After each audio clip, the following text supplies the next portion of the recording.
The National Broadcasting Company presents Radio City Playhouse, Attraction 14.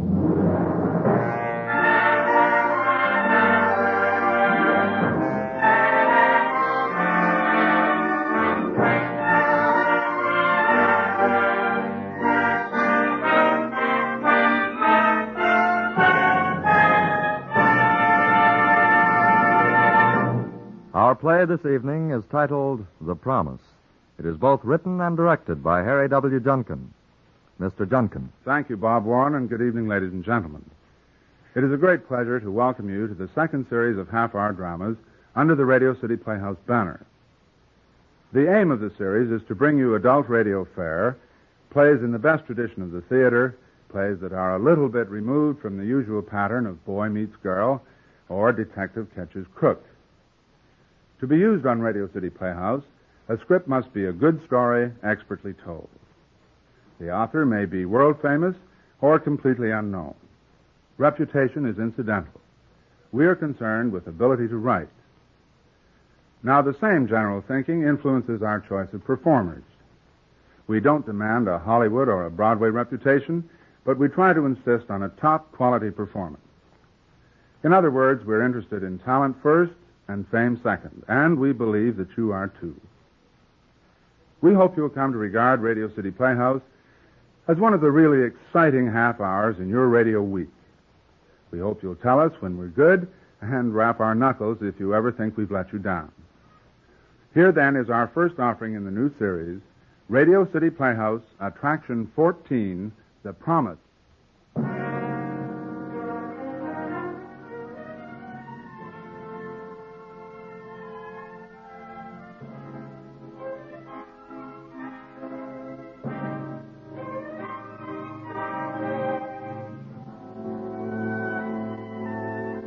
It is Pittsburgh, a winter evening in 1938. Before a fireplace in one of the town's most beautiful rooms, Herbert Prentice is standing.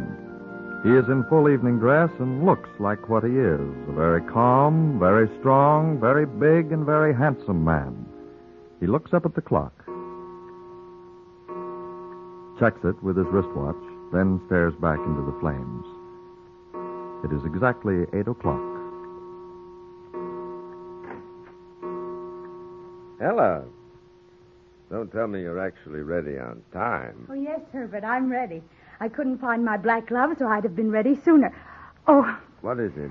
I promised Mary I'd tuck her in. You get your coat on, and I'll meet you in the car. I won't be a minute. Come here, Ella. I won't be a minute. Come here, Ella. What is it, Herbert? Come here, Ella. Yes, Herbert. Ella, our daughter is 8 years old. And even if she were in bed, which I doubt, she doesn't require tucking in, as you put it.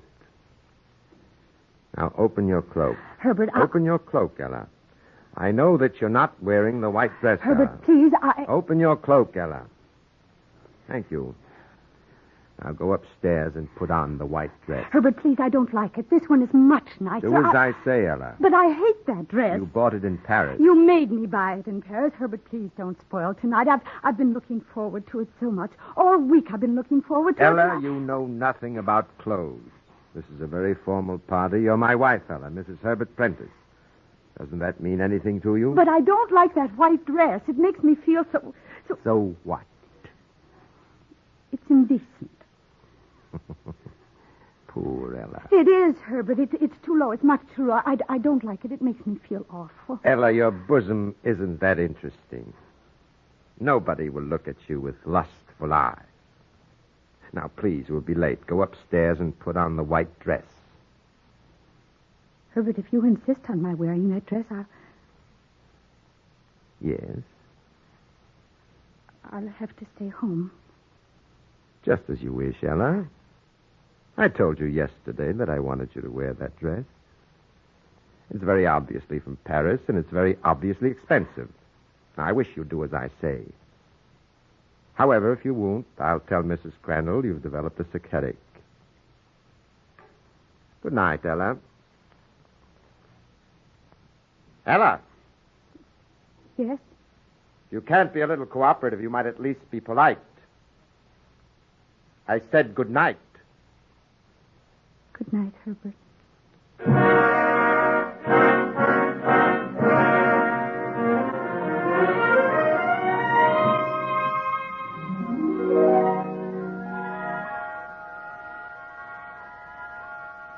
Sleep. If I could only get to sleep. Why don't you stand up to him, Ella? Assert yourself. Why are you afraid of him? He wouldn't actually strike you. You don't really care about the party at Mrs. Crandall's. You're afraid. And you're afraid of being afraid. You'd better go to sleep before he gets home from the party. Sleep. If I could only get to sleep. I'll try to think of nice things.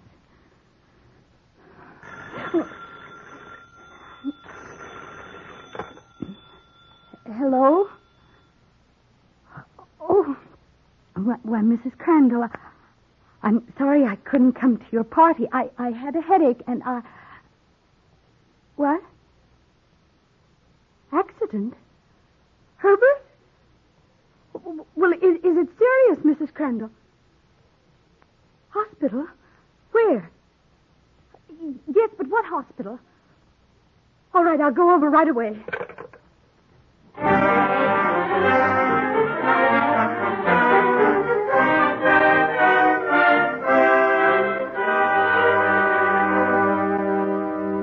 Dr. Southport, is he suffering very much? We've given him a sedative, Mrs. Prentice. There's nothing else we can do tonight. Doctor, I wish you'd be frank with me. Is he badly injured? Yes. Yes, I'm afraid he is. But he'll get well. I wish you'd tell me, Doctor. It's his back. His back? He was leaving the Crandalls and he slipped. When he fell, he struck his spine on the edge of the stone steps behind him. Oh. We're very lucky to save him at all. Very lucky. You don't mean... Dr. Southport, you don't mean that... Yes. Yes, I do. His back is broken? Yes, Mrs. Prentice, I'm afraid so. Oh. I'm afraid you're going to have to take care of him for a long time. Ella, you idiot, do as you're told. Why don't you stand up to him, Ella? He's a cripple. Why are you so afraid of him?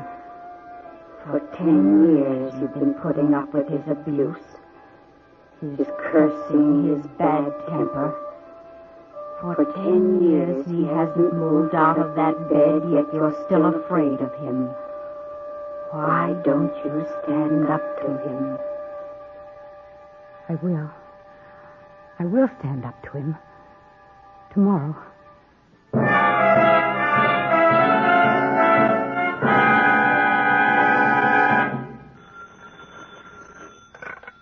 Prentice speaking. Yes?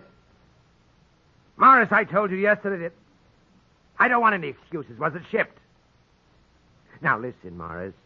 For 10 years, I've been running the Prentice Steel Company better from my bed than you do from your desk. Now, either the Draper contract is shipped on time or I'll get a new general manager, understand? What? Listen, either get it out on time or you're fired. And in the future, wait until after 10 o'clock in the morning before you start bothering me with problems you should be able to solve yourself. Ella! Ella, I'm ready to shave now. What the devil is she doing? I brought you shaving water, Herbert. Did you have a good night? I had a terrible night. If only Dr. Southport could stop your suffering. I'm not suffering. I'm always conscious of it, and it's irritating, that's all. But I'm not suffering. Yes, Herbert. Yes, Herbert. No, Herbert. Can you manage, Herbert? Where's the soap? On the tray. Why don't you have a barber to come in and shave you, Herbert? It would be so I much... hate barbers. It's none too hot. I'm sorry. You're always sorry. Tonight I get tired of hearing you say you're sorry. I'm sorry, Herbert. Then I'll go someplace where I won't bother you.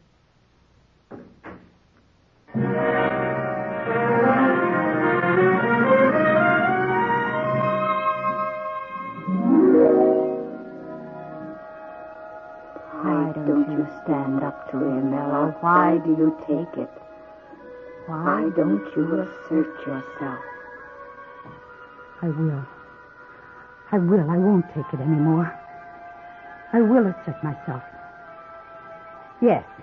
Tomorrow I'll walk right in and tell him. Tomorrow. Tomorrow, always tomorrow. Never tomorrow. Herbert, I wish you'd let Mary go to the dance tonight. Sit down, Ella. Well, Sit down on the bed beside me. There, that's it. Now, you were saying? It's a big college dance, Herbert. Frank Williams has asked her. He's on the football team. She has a new dress, and she looks so lovely. Looks so lovely? I mean, she would look so lovely if... Oh, Herbert. What do you mean, looked so lovely? Herbert, you're hurting my wrist. Lots of strength left in my arms, isn't there? Mary! Mary! Herbert, don't call her. She's gone, hasn't she? Yes. You deliberately told her to go, didn't you? Yes. After I had expressly said she couldn't. Yes. I see. I can't let you interfere with Mary. I just can't let you, Herbert. You can't what? I can't let you interfere with Mary. She's only 18, Herbert. She's not able to take Let care... me. Let me. Now get this straight, my dull little mouse of a wife. Nobody lets me do anything. Let me indeed. Because of your little flight of whimsy tonight, Ella, our very dull and uninteresting daughter can get out and hustle. Hustle? Work. Work? She can quit that fancy college and go to work. Oh, no, Herbert, you're not serious. You can't take her out of college. You can't. Oh, can't I? By the very simple expedient of not writing a check.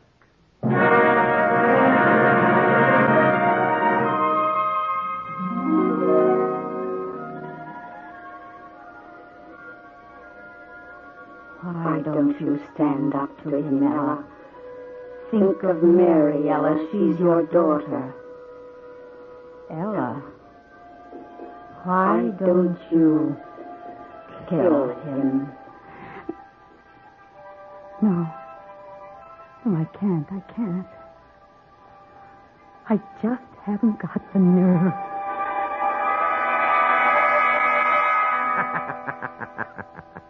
Nurse Bryce! Nurse Bryce! Come back, Nurse Bryce! Oh. It's you, Ella. Come in. Nurse Bryce has left, Herbert. Oh, well, she'll be back tomorrow. She slapped me. Slapped me hard. Wasn't anything too serious. I just felt affectionate. Slapped me hard.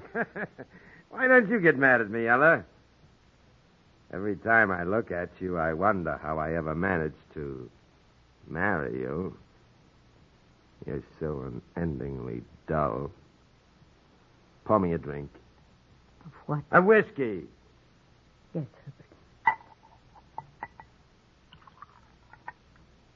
Herbert. Soda? Yes.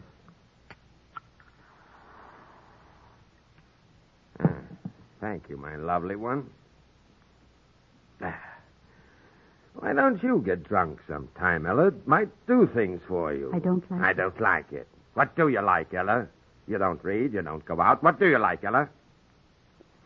Herbert, did you get Mr. Crandall to fire Frank Williams? I didn't get him. I told him to. But why? Because he's a fresh kid with no guts and no brains, and he's not going to marry our daughter, such as she is, while I have strength enough to lift a telephone. And speaking of Morris Crandall, we'll take care of you, too. All I have to do is call him, and you know where you'll land? In a padded cell. It's all planned. All I have to do is lift that phone and call Morris Crandall. Herbert, don't do it. Leave them alone, Herbert. Please, please, Herbert. I wonder if you know how revolting I find you. I wonder if you know how I dream of the day you'll go someplace and quietly die. I've got a book here, Ella. Torture. It's history in the Far East. As well as some very clever ways of killing people, there's one torture in particular that appeals to me. They make a cat o' nine tails out of fine wire, and they heat the wire white hot and whip off little flecks of flesh. Slowly. Very slowly. But why? Why do you hate me like that? Get out of here, wet face. You monster. I could only walk. I could only get a hold of you. I could only get at you. But I've never done anything, never anything that you... No, never anything. I hate you because I hate myself for ever having anything to do with you. You're not a woman, you're a mouse. For 10 years I've been in this bed, a cripple, helpless. For 10 years I've listened to you. Yes, Herbert. No, Herbert. Pardon, Herbert. For 10 years. 10 years. Now get out. Get out before I break this bottle over your dull little head. Don't stand there gawking. Get out. Get out!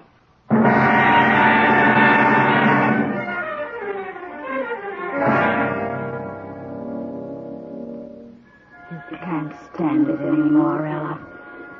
He tried to kill you tonight if that whiskey bottle had struck you. Kill him, Ella. You've planned it often enough. You know just how to do it. You read his books, Ella. The books on torture, on murder. You do know how, Ella. Do it. You can do it, Ella. Yes. Yes, I can. Tonight, Ella. No. No, not tonight. You can't stand it any longer. He's after Mary and Frank now, so kill him. Kill him, Ella. Yes. Yes, I will. I will. I'll kill him tonight.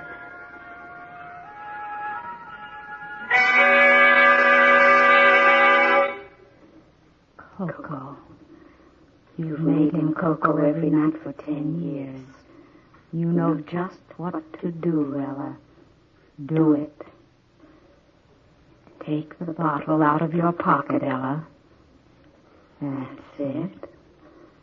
Now unscrew the top. That's it. Now pour it into the cocoa. That's enough. Careful, you'll taste it if you use too much. Now, stir it. Now, take it into him. Take it into him now.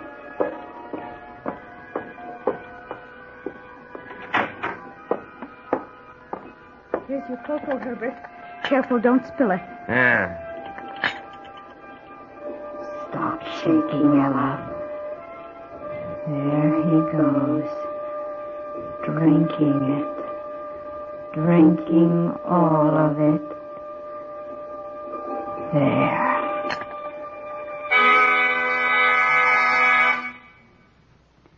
Did it taste all right? Yes, now go away. Well, I've done it. At last I've done it. I've seen quite enough of you for one day, Ella. Please go to bed. I drugged your cocoa, Herbert. You'll go to sleep very soon. Then when you're asleep, I do something else. What are you talking about? It's a sort of Mickey Finn, only in cocoa instead of liquor. And when you're asleep, you won't feel the needle. You stop this, Ella. I got it from one of your books, Herbert. Oh, yes, I do read once in a while. They're horrible, gruesome books, but I know just how to kill you now. Huh? I never thought I'd get up the nerve, but I have. I could never have thought of it, though, if it hadn't all been written out for me. Yes, Herbert, it's in all of your books. Have you suddenly gone off your head? No. But I'm going to kill you tonight. Huh? As soon as the drug puts you to sleep, it'll take about an hour to work. Then you'll fall into a very sound sleep. Then I'm going to kill you. Oh, you are you? Yes.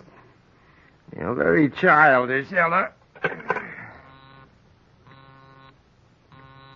I dialed our own number on the other extension, Herbert. Then I left the receiver off. The telephone won't do you any good tonight. You can't get Morris over here now.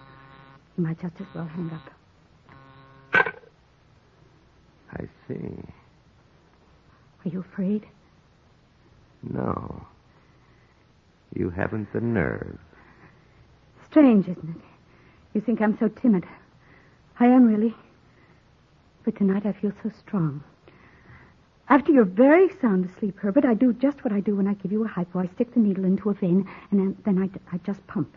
I just pump in air, Herbert, and that's all. You die. You're serious. You're actually serious. Yes, Herbert. I can't believe it. Not dull, mousy little Ella. Yes. Dull, mousy little Ella. Of course, you'd be caught. No. There'd be an autopsy. No. You've been sick for 10 years. Lately, your heart's been bad anyway. Dr. Southford won't be surprised. He warned me a year ago when you had your last bad attack that you might be taken. That's what he said. Taken at any time. He won't order an autopsy. He won't even be surprised. They'll find the mark of the needle. No. Your arm is covered with needle marks. You've been taking hypos for years. Besides, it's so hairy, like an animal's. They'll never notice the needle marks. I've given you so many hypos, Herbert, that I'm quite an expert. I never make your arm bleed. I won't this time. Well, so the worm has turned, eh? Don't you wish you really had the nerve?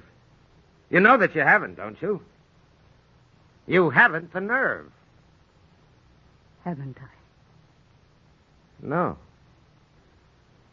Can't you see it in my eyes? What? Hate. Yes, hate. Oh, Herbert, you've no idea. You'll probably have a big funeral, and I'll be there weeping. I'll watch them close your coffin, and I'll be crying softly. But, oh, Herbert, inside I'll be laughing. I'll be shouting, he's dead, he's dead. I'll be glad, Herbert, I'll be so glad I won't be able to bear it. Hate. Oh, Herbert, you've no idea. When you were well, you kissed me like a savage. You bruised my arms when you made love. Never once have you been tender. Never once. I've always been afraid of you, afraid of your temper, your brutality, afraid of the fights and the rows, the scenes, throwing things. And you know, Herbert, I've never mentioned it. I've never talked about it to friends, never to anybody. It was pride, I guess. I didn't want them to know that I had married a fiend. Oh, I hate you, Herbert. You think I haven't the nerve for this, that I won't do it? Oh, Herbert. Ella! Do you really think that I won't do this, that I won't kill you? Yes, I believe you will. If you had left Mary and Frank alone, I might never have... But you're not going to hurt them, Herbert. You're not going to hurt them. They're young, and they're in love, and they're going to be married. This is the first time I've ever stood up to you, isn't it? You don't know what to make of it, do you? You're beginning to look alarmed. Are you afraid? You mean it? You really mean it? Yes. But it's murder. It's murder, Ella. Exactly. Ella Prentice, murder. I know, but nobody else will. Dr. Southford will call it death due to a heart condition. Only I will know that it was an air embolism brought on because I pumped you full of air from a hypodermic syringe. Ella, you can't do this. Yes, I can, Herbert, and you know it. You know I can. I haven't always been kind, perhaps. But... Kind? Herbert, you've never been kind to me. Never. It's funny to see you frightened. I can see it in your face. How do you like being afraid of me for a change, Herbert? I've always been afraid of you. But I'm not anymore. No, you're afraid of me. I'm a cripple, Ella. I can't move off this couch. You're afraid. Yes, I am. I'm not ready to die, Ella. Think of the Bible, Ella. What? Thou shalt not kill, it says. You've gone to church so much, you should know. God will punish you, Ella. Yes, I know. Give me another chance, Ella. I'll promise anything. I can't trust you, Herbert. Give me the Bible. Why? Please hand me the Bible, Ella. Why do you want it? Ella, please. No. Ella, you've got to give me a chance to make it up to you. I know I've been cruel to you, and I'm sorry. Really, I am. Sorry? Give me another chance, please, Ella. At least you can hand me the Bible. It's on the table beside you, please. All right, Herbert. Thanks. See, Ella? My hands on the Bible. Ella, in the name of Almighty God, and every sacred word written in this holy book, I swear and I promise that I will never again be cruel to anybody. I swear it. Look, Ella, I'll hold the Bible in both hands and kiss it. I swear in the name of God, in the name of every holy person in this holy book, that I will allow Frank Williams to marry my daughter. Help him to marry my daughter. Help him to marry my daughter. And that I will leave them alone. And that I will leave them alone. And, dear God in heaven, if I break this sacred oath, may I be struck dead in my bed. Amen. Amen. Ella, you've got to believe me. Not even you could break a promise like that.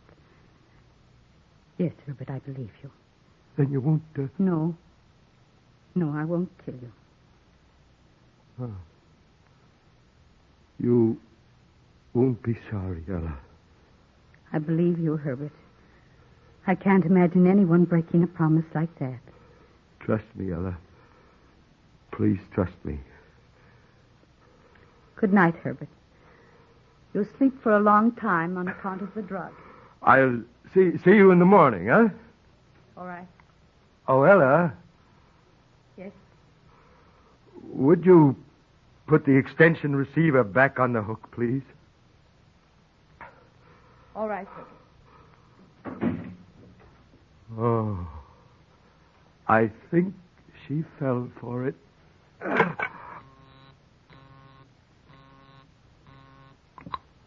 She did. She did. She fell for it. Oh, Ella. Oh, that promise scuff. She fell for it. So no one could break a promise like that, huh?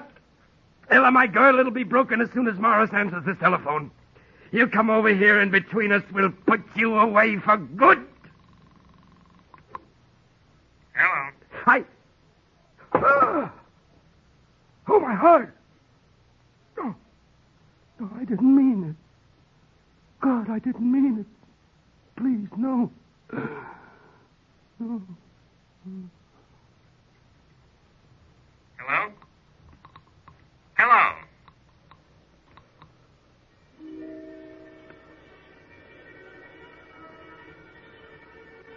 And if I break this promise, may I be struck dead in my bed.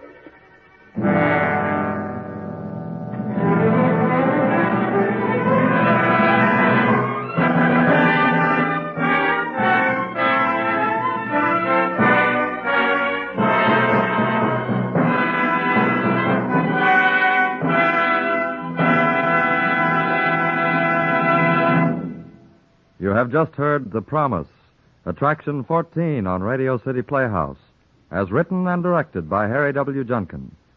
Charlotte Holland was heard as Ella Prentice, Joe DeSantis as her husband Herbert. Other players included Sylvia Davis and Eugene Francis. The music was composed and conducted by Dr. Roy Shield.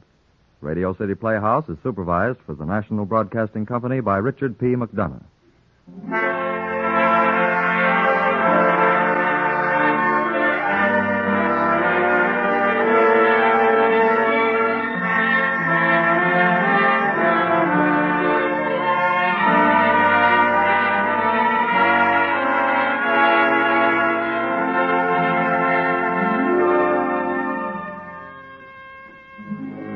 This is Harry Junkin again. Next week on Radio City Playhouse, one of John Galsworthy's finest stories entitled The First and the Last.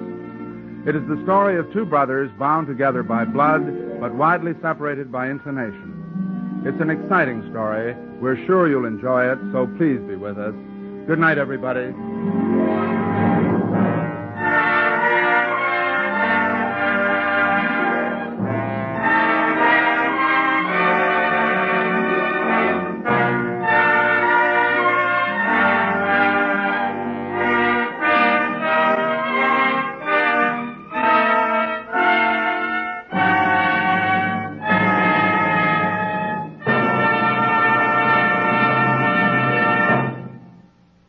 This is NBC, the National Broadcasting Company.